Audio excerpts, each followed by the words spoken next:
শিক্ষাঙ্গন যেখানে পবিত্র আলো ছড়ানোর জায়গা, সেখানে ক্লাস বাদ দিয়ে কোমলমতি শিক্ষার্থীদের দিয়ে নিজের শরীর ম্যাসাজ করিয়ে নেওয়ার এক চরম ন্যাক্কারজনক ঘটনা ঘটেছে নীলফামারীর ডিমলায়। এই অনৈতিক কাণ্ডে দুটি ভিডিও সোশ্যাল মিডিয়ায় আপলোড হতেই পুরো জেলা জুড়ে তীব্র তোলপাড় ও ক্ষোভের সৃষ্টি হয়েছে।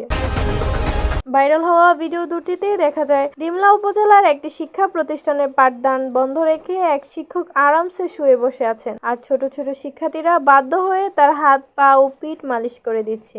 অভিযোগ উঠেছে, ওই শিক্ষক ক্লাসে এসে প্রায়শ পড়ালেখা না করিয়ে ঠান্ডা মাথায় শিক্ষার্থীদের উপর এমন হুমকুম চালাতেন।